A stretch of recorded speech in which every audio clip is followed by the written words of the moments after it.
The word hybrid often appears in quantum computing and can mean different things. Learn how blending bits and qubits may help companies achieve real benefits today as we move the slider closer to pure quantum power in the coming months and years ahead. In this episode of the Post-Quantum World, I'm your host, Konstantinos Karagiannis. I lead quantum computing services at Protiviti, where we're helping companies prepare for the benefits and threats of this exploding field. I hope you'll join each episode as we explore the technology and business impacts of this post-quantum era. Our guest today is the VP of Product Development at IonQ, Matthew Keesan. Welcome to the show. Thanks for having me. Great to be here. Yeah, it was great. We got to chat a little bit at Q2B show. That was fun. And Matt's a fellow New York City denizen. That's right. Yeah, New York, which really should be the home of quantum computing someday. Yeah, right. You feel that. It's like we've got like IBM to the north, and we've got like, and the financial district is here. Yeah, and the demand is there, you know. Yeah. Totally. Everyone's edging in, but so we're like the outcasts here. Everyone else at the show is like not living in our area, really. Totally. I mean, the one downside, right, is the best place for a quantum computer is like deep underground, you know, under a mountain or far from cosmic rays or the sounds of regular people. But yeah, so we'll just put them in the subways on the weekends because they're not really being used by trains. That's right. That's right. They're always down. So tell us how you ended up in quantum. And it's, I guess, one of the initial, 4 employees of? No, probably somewhere around number 12, maybe. Oh, okay. It's kind of a crazy coincidence. When I was in high school in physics class, at the end of the year, we all had to do a poster presentation on a new development in physics. We all had to learn. We were learning like traditional mechanics, stuff like that. And it just so happened that the year before, Chris Monroe had run the first quantum logic gate ever at NIST in the 90s. And I was like, this is amazing. So I did my whole presentation on quantum computing, got to college. Of course, as an undergrad at that time, you couldn't really study it. There was one class in our CS department. But I followed it for years after, just because it seemed so cool. And then just in a wild coincidence, now I work for Chris. IonQ, was spun out of his research at UMD and his longtime collaborator, Jungsang Kim's research at Duke. And it happened to be funded by the first, one of the early investors in my first startup. So I'm a software engineer. I've been doing startups for the last, 15 years or so. So really just came in through a coincidence. And when I heard it was Chris, I was like, oh, this is amazing. This is like, I've known about you for, 30 years at this point. Yeah, same here. I was super excited to have Chris on the show a few months ago because I've known about him forever. It was like having one of the founders in, of the whole industry. Totally. Yeah, completely. Yeah. And he is, his strong, Midwestern dad vibe. So you're like, yes, you are that elder statesman of the whole field at this point. Yeah, absolutely. So the reason I wanted to have you on is just recently, you guys announced that you're going to have a platform with Dell delivering hybrid classical quantum. So I want to talk a little bit about the whole meaning of hybrid in general, what it means to use the two technologies together, and then a little bit about, we can get into your approach. Yeah. Broadly speaking, today's quantum computers, as we know, are noisy. And the best way to get value out of them is to pair them with a classical computer that still does some things really well. By keeping the things that a classical computer do well on the classical computer and leaving the quantum stuff to the quantum computer, we really get more value out of both, if that makes sense. Just as, we use GPUs today to render video and, 3D images for video games and so forth. We offload that from our CPUs. By offloading certain parts of certain algorithms onto our QPU, we can start to see a path towards quantum advantage. Yeah, that's a really good point. And with going towards quantum advantage, most companies already are hearing that they don't have it now, right? Like that it's not something that they can get today truly, and everyone's hoping for that great moment. So do you feel that having this hybrid approach will like ease that self-imposed barrier? Because some companies are like, oh, there's no quantum advantage, I don't want to touch quantum. It's like, Yeah, Yeah, totally. I mean, and to those companies, I would say it's equivalent to being like, I don't know, in 1975 and saying, oh, there's no computer advantage.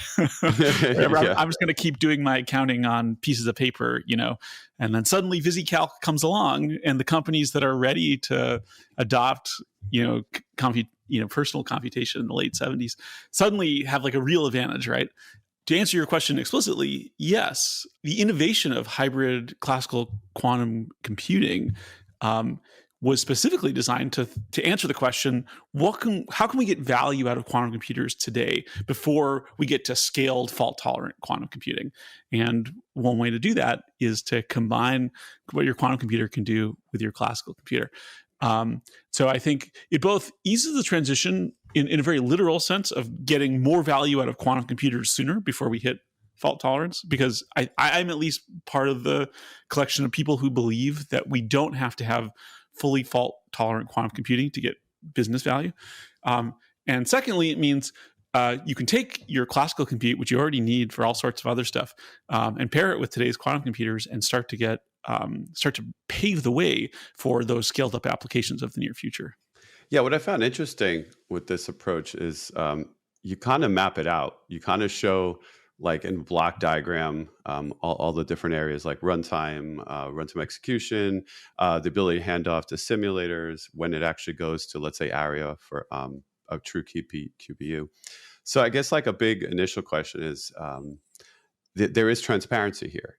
And how would you feel this compares to something like, let's say, D-Wave's hybrid solver? Because we've used it. I wrote a paper using it, and I still don't really know how much of it was quantum. It's like a black box. You throw something in, something comes out.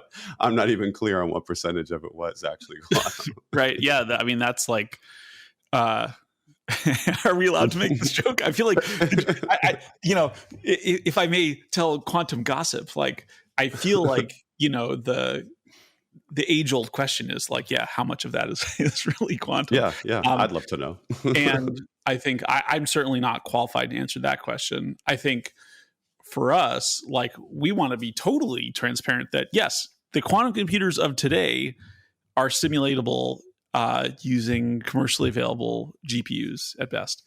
And leaving aside, some of these very specific sort of not really generally useful experiments that maybe you might need a more powerful computer to do, they're certainly simulatable by classical computing available on Earth. So like we can say that there's no quantum computer we know of on the planet that can't be simulated right now.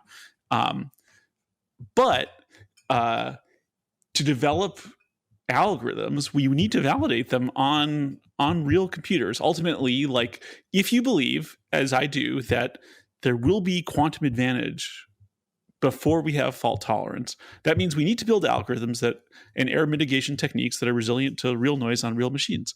That will likely be a hybrid approach combining classical and quantum. And that's why we think there's value to customers today, because you can start using in these smaller systems the same algorithms you'll be needing to use like at larger scale. Just to help people visualize how they access something like this, is this available then on IonQ's Quantum Cloud? Is that how? That's right. Yes. So through the partnership with Dell, they're providing classical compute, classical control software, et cetera. And then all you need to integrate is an API key with our direct access. Is any of this physically co-located? Like, did Dell have to do anything like move hardware closer to, let's say, ARIA or anything like that? Or is there no benefit to having any kind of co-location? Yeah, that's a great question. I think we are definitely excited about working with partners who are interested in co-location. But to develop the actual integrations in the software, it doesn't matter, right? Like, that's a variable you can tune. So if you buy a quantum computer and a classical supercomputing platform and you put them close together, there's clearly a real improvement purely from a speed of light standpoint. However, to actually build the platform, we didn't have to physically do that. We do have Dell hardware nearby, but just because Dell makes a lot of computers and they're great. Yeah, that's true. It just senses, hey, there's Dell nearby. This will work better now. yeah, exactly. But yeah, in all seriousness, I think there's no technical reason it has to be close from a purely functional standpoint. But from the user experience standpoint,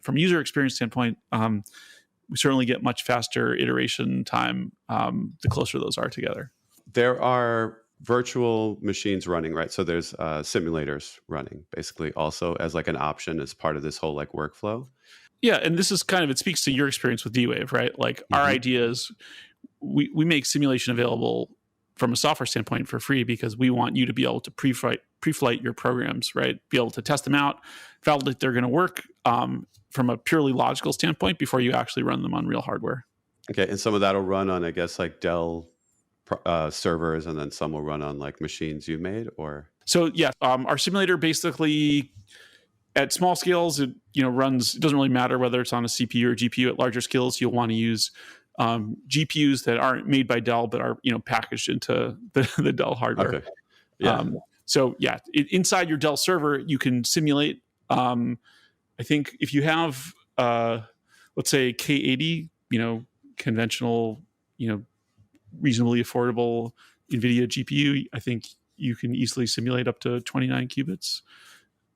yeah, that's pretty great. And so, is this all intelligently handled, or do you have to make any decisions on your own? Like, does it decide what the flow will be for you in the process? Like, how much hardware will be needed for simulation stages? Like, when it would make sense to go to ARIA? Is there anything that's like sort of given to someone who's trying to run a problem to guide them through that, or do you make all the decisions manually? Yeah. So Dell's tooling is designed to help with that, but of course, we also expect like researchers, perhaps like yourself, are also want to have like a lot of control and make some of those decisions themselves. So I think Mm-hmm. it really depends on the sophistication of the customer, what's most appropriate there, whether, taking kind of fine-grained low-level control or working at a higher level and letting the decisions be made automatically.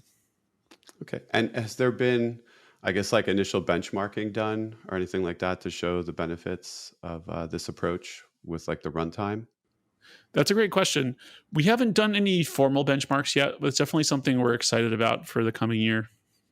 Okay, cool. And I guess I'd love to know a little bit more about like when people use Quantum Cloud, IBM Quantum Cloud, to access your machines directly. Do you want to talk a little bit about those benefits?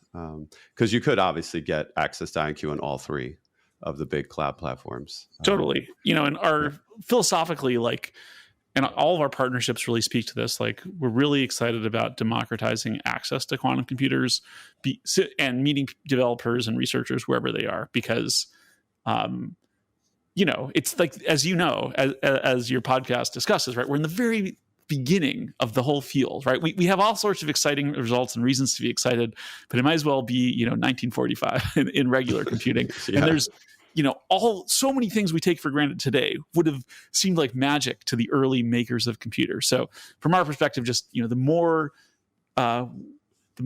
places we can meet people and give them access to our hardware, the better, because, that's where the future innovations will come.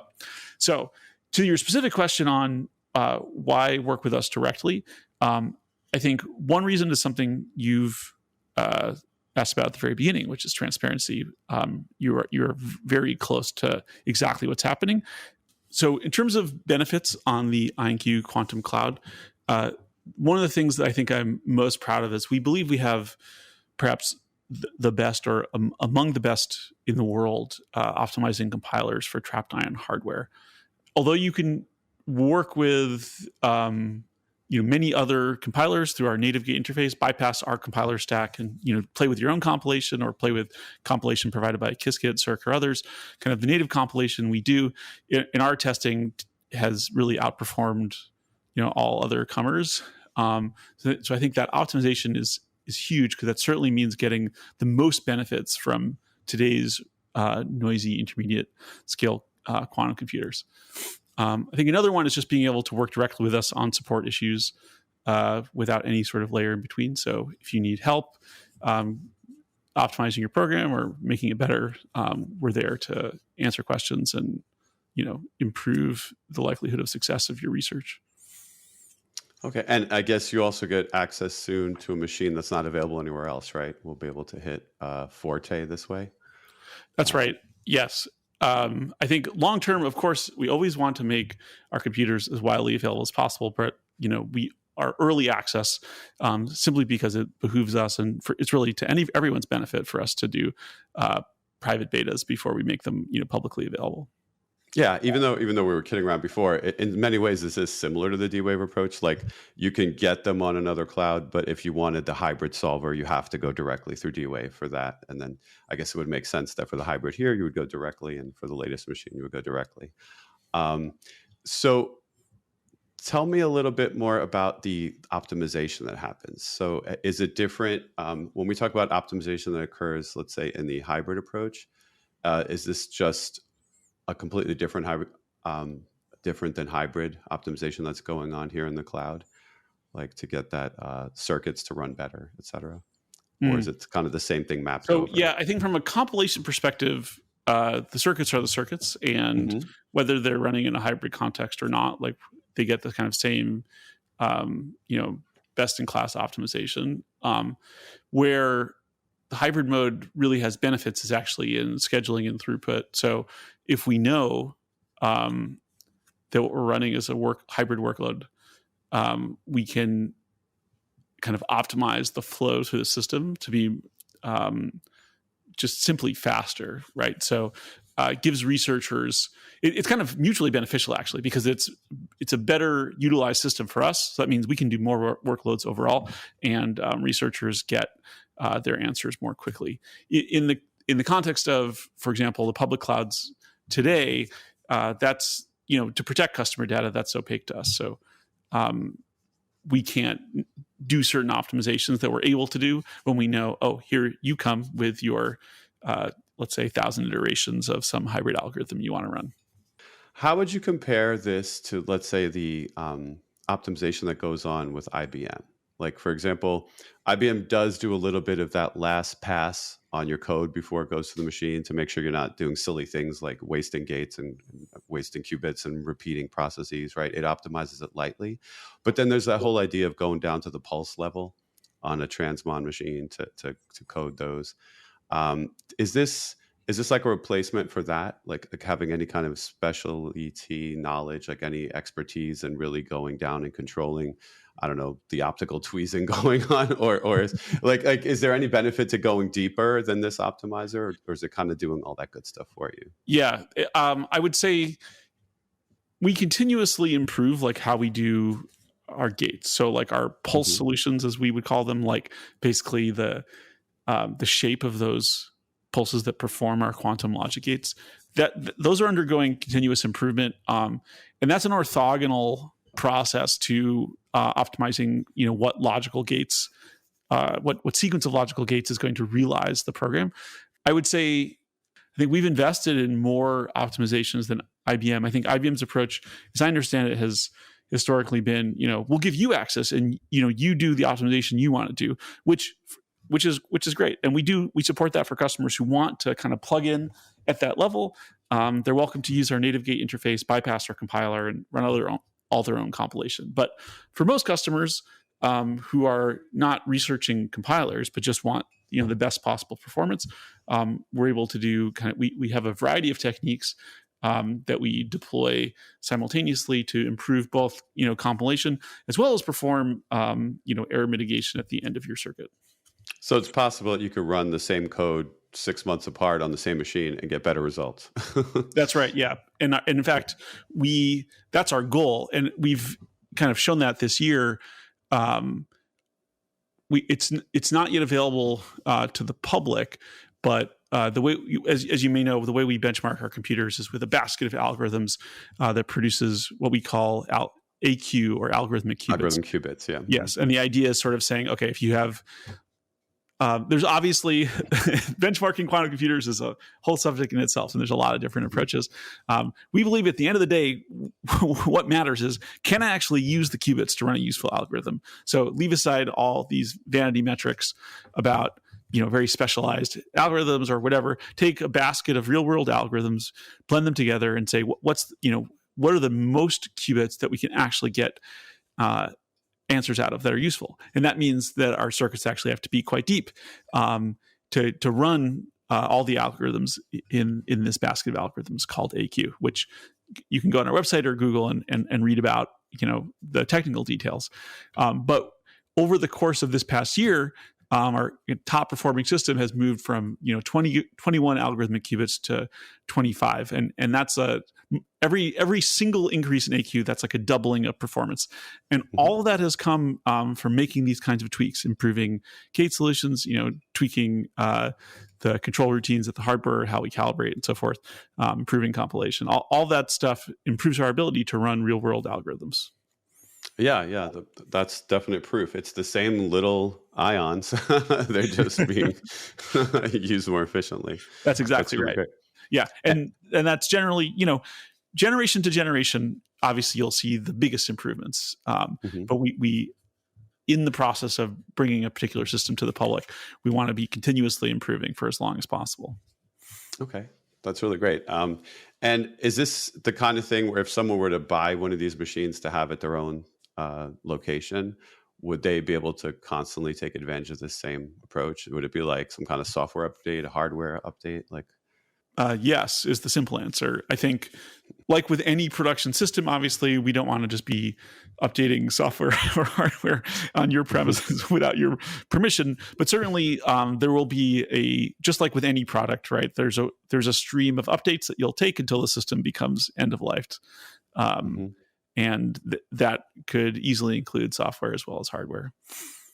And is there anything you can share about Forte and how it's going, its performance targets, and what the path, like the roadmap, like slightly beyond that might look like? Yeah, all I could say is like bringing Forte up and getting it into early access is going well, and it's super exciting. Forte represents the first of a new generation of control, as we talked about earlier this year, for us. And so getting into the hands of customers is really exciting. Okay. Yeah, I'm looking forward to playing around with that. Totally. Hopefully you're on the short list. That would be really if great. Not, just, I can pull some strings. Well, I would hope so. That's really awesome. I want to use that on some coming experimentation for sure. Yeah. So what does your gut tell you would be the first application to show advantage with a pure QPU? Okay. I think I will tell you my good answer, but I want to just put my disclaimers that I want to put aside, toy algorithms, or, there have been demonstrations, over the past couple of years of kind of like very contrived one-offs where you could say there's an advantage, and it's an advantage that you never wanted. You know what I mean? So if we put aside the contrived algorithms, I would say I'm leaning towards machine learning or maybe chemistry. I mean, right now, I don't know if you've seen this, we have been doing, we've been training image recognition models in Aria, where we've literally loaded like a little picture. Again, not a lot of qubits, comparatively, so it's a small picture, but a recognizable picture in terms of pixels into atoms, and use that to train machine learning models. And you can literally see, like, if you query the atomic state, right, you can literally see these pictures that have been stored in atoms. It's just completely mind-blowing. That's really cool. There's no advantage in that yet. But I think that field is actually progressing. Like, quantum machine learning seems to be moving like extremely quickly right now. And it wouldn't shock me for provable advantage to come there first. Yeah, that's been my gut for gate-based quantum computing, that it would be something in quantum machine learning. That's where I think we're going to see it first too. Yeah. What's cool about that is that's such a generalizable, technique to so many areas. And as soon as, the first domino falls, I think there's a lot of people waiting to like cross that chasm, who won't have a hard time actually translating their existing workloads into quantum libraries and so forth. Yeah, I definitely agree. And do you foresee on the IonQ quantum cloud having like reusable code for people who are getting started? Yeah, it's a great question. I mean, right now we provide a lot of, notebooks and examples, but they're certainly not like, libraries, let's say. I think in the long term, I would love to see that. I think, we're a very, very small company and a small team, but we do think like in the long term, we can optimize algorithms for our hardware, at least today, better than anyone else can, right? It just makes sense. We co-design software and hardware together. And the further we can go up the stack, just the more value we bring to customers. So it's definitely something I'm personally excited about, particularly because, as a software engineer, as much as I genuinely love assembly programming, right? What makes a software engineer powerful is leverage, right? You don't have to think about ones and zeros when you're programming. I mean, you can make 3D video games using libraries that completely abstract away GPUs and CPU, so many aspects of what goes into actually rendering a three-dimensional object on your laptop or whatever. When that exists for quantum computing, suddenly all sorts of, as we've been discussing, all sorts of different avenues for quantum advantage become accessible to everyone without having to know anything about what's going on inside the quantum computer.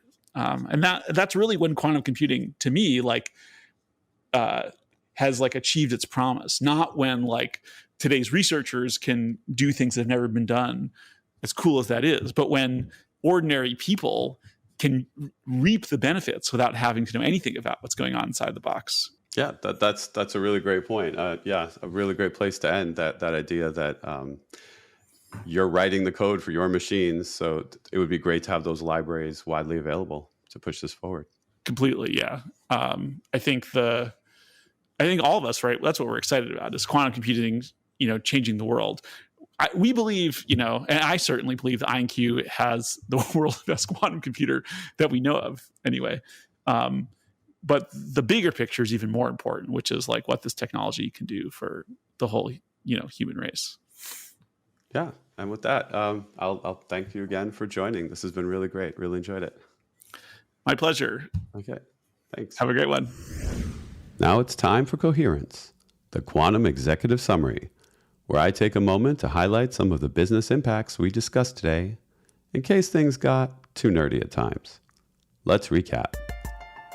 In many ways, all computers are hybrids of different types of processors. In your laptop, for example, there's a CPU and a GPU of some sort, combined with other controllers and so on. They work together to route jobs where they need to go. Hybrid classical quantum computing is very similar. Give to classical what belongs to classical bits, and give to quantum what it can handle best with qubits. D-Wave uses this type of approach with annealing in its hybrid solver. IonQ is doing something similar in the gate-based world. IonQ's most powerful quantum computer currently available to the public is Aria. It features 25 algorithmic qubits. IonQ has partnered with Dell to combine the power of Aria with PowerEdge servers. The approach will allow users to test code on powerful simulators and run algorithms on Aria.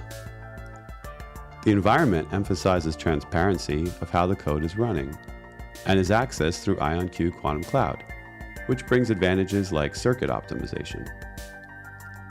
I'm a fan of hybrid approaches because I feel companies looking to get into quantum have the best chance of seeing benefits in this NISQ era. That does it for this episode. Thanks to Matthew Keesan for joining to discuss hybrid classical and quantum from IonQ. And thank you for listening. If you enjoyed the show, please subscribe to Protivity's The Post-Quantum World and maybe leave a review to help others find us. Be sure to follow me on Twitter and Instagram at Constant Hacker. That's Constant with a K, Hacker. You'll find links there to what we're doing in quantum computing services at Protivity. You can also DM me questions or suggestions for what you'd like to hear on the show. For more information on our quantum services, check out Protivity.com or follow Protivity Tech on Twitter and LinkedIn. This is our last episode of 2022. I hope everyone has a great holiday season, and we'll see you in 2023. Until next time, be kind and stay quantum curious.